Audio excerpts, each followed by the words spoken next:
What happens when you get cut off in traffic?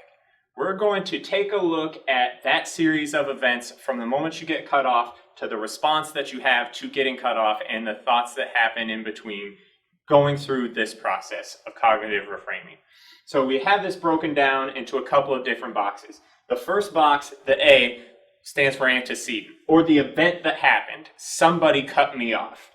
And most of the time, these things happen so quickly that the thing that we notice the most is the C, the consequence of that event, right? What is my response, both emotionally and behaviorally? In this situation, and most of the time when I get cut off, I get super upset about it. I yell things I wouldn't normally yell. I drive more aggressively, a lot of times tailgating that person or driving next to them, doing things that are not safe to do as a driver and I wouldn't normally do if that hadn't happened. I honk my horn, all kinds of stuff that I'm not typically very proud of. And these consequences, these responses, are a result of my beliefs about that situation. The thoughts that happen very rapidly after I get cut off. And most of the time it's, that person's really rude, right? That person doesn't care about anybody, and that person shouldn't do that, right? This guy must do this all the time because he doesn't care about anybody but himself. It's terribly rude. People should drive the way I want them to drive. And it leads to this set of responses that I'm not super proud of. The way that we can change those responses is by addressing these irrational thoughts. If I can change these thoughts to more rational thoughts, I can get a better outcome, better responses that are more in line with my values, better for me and better for the people around me. And the way I do that is by disqualifying these irrational thoughts. So I need to ask myself a couple of questions, and I can do that by breaking down each of these thoughts into separate thoughts. We need to disqualify the irrational thoughts. So I'm going to ask myself a couple of questions. Is that person rude? So my thought was, that person's rude, they cut me off. If I ask myself the question, is that person rude?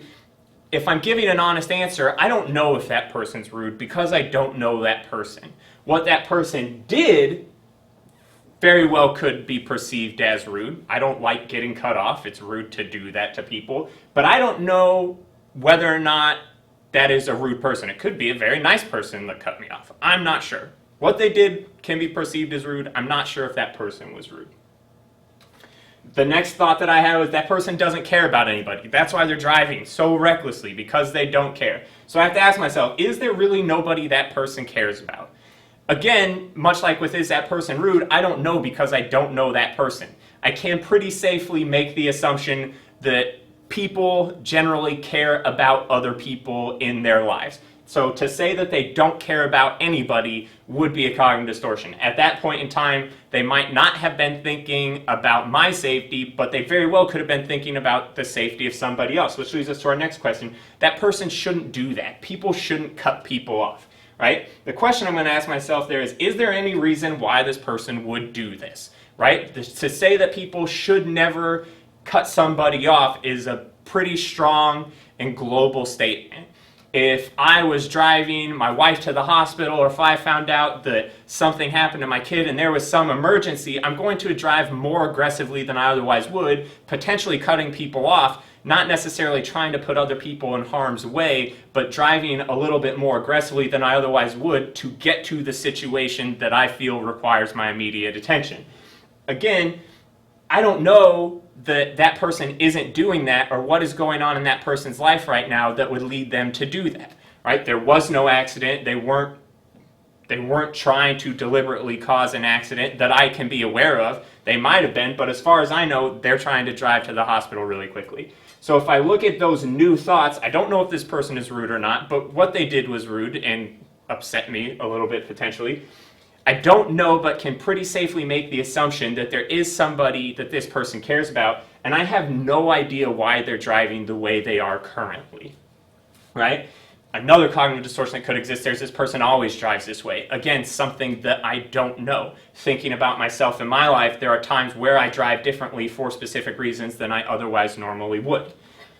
What all of these new thoughts lead me to is a new response, right? It's still okay for me to think that that was frustrating. That was a close call. I had to I had to slow down sooner than I thought I would, or more abruptly than I thought I would, right? It also leads me to think, well, I hope that everything is okay in this person's life. I would actually rather have this person do something rude than to have this person have some sort of emergency going on in their life that they feel they have to drive this way to get to. And I also hope that that doesn't happen again, because abruptly coming to a stop in traffic is a good way to get rear-ended or to potentially rear-end somebody else. So I just hope that I can get from point A to point B more smoothly like every other time I get to my car. My result in this situation emotionally is much more calm than in the original situation with my distorted thoughts of being super upset and yelling.